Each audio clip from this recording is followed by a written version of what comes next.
നമസ്കാരം, Aroor vision news ചാനലിലേക്ക് സ്വാഗതം.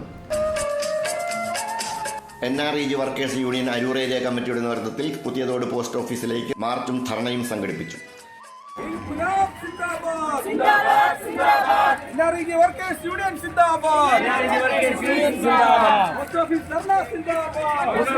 യൂണിയൻ ജില്ലാ സെക്രട്ടറി PP സംഗീത ധർണ ഉദ്ഘാടനം ചെയ്തു.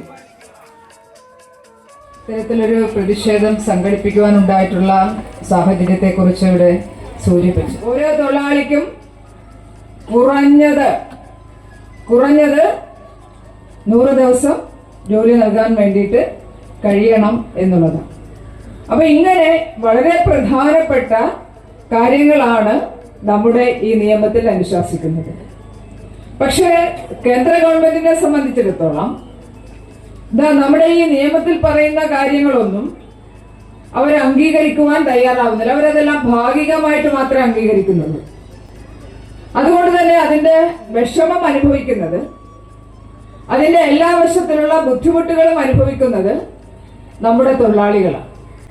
കാരണം നമ്മൾ പല സന്ദർഭങ്ങളിലും ജോലി ആവശ്യപ്പെടുമ്പോൾ ആ ജോലി കണ്ടെത്തുന്നതിന് വേണ്ടിയിട്ട് വലിയ പരിശ്രമമാണ് പഞ്ചായത്തിന്റെ ചുമതലക്കാരായിട്ടുള്ള ആളുകൾ ചെയ്തുകൊണ്ടിരിക്കുന്നത്. ഇപ്പൊ നമ്മളുടെ മിക്കവാറും പഞ്ചായത്തുകളിലെല്ലാം നമ്മുടെ ഇടതുപക്ഷത്തിന്റെ ജനപ്രതിനിധികൾ കൂടുതൽ ഉള്ളത് കൊണ്ട് തന്നെ അവരെല്ലാം ശക്തമായിട്ട് പഞ്ചായത്തുകളിൽ ഇടപെടുന്നുണ്ട്. 1-2 ഏക്കർ സ്ഥലം നമ്മൾ കണ്ടെത്തി കൃഷി ചെയ്യാൻ വേണ്ടിയിട്ട് തീരുമാനിച്ചാൽ ആരത് സർട്ടിഫൈ ചെയ്യണം? തരിശാണ്, അവിടെ നാളിതുവരെ കൃഷി ചെയ്തിട്ടില്ല എന്ന് ആരാ സർട്ടിഫൈ ചെയ്യേണ്ടത്? Union Aroor area president Supriya Ragesh അധ്യക്ഷത വഹിച്ചു. ഏരിയ സെക്രട്ടറി BK ഉദയകുമാർ സ്വാഗതം ആശംസിച്ചു. CPIM area secretary NP Shibu, ജില്ലാ കമ്മിറ്റി അംഗം PK Sabu, Kodanthuruthu LC secretary Anilkumar, Pattanakkad block panchayat president Geetha Shaji, panchayat president Rajeshwari, TV Santhosh Kumar, R Jayapradeep, Smitha Shabu, Benzy Raghavan, Jayamol തുടങ്ങിയവർ സംസാരിച്ചു.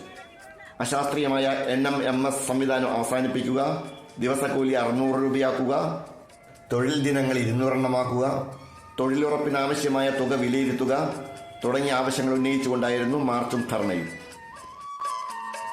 അരൂർ വിഷൻ ന്യൂസ് ചാനലിന് വേണ്ടി LS അശോക് കുമാർ. നന്ദി.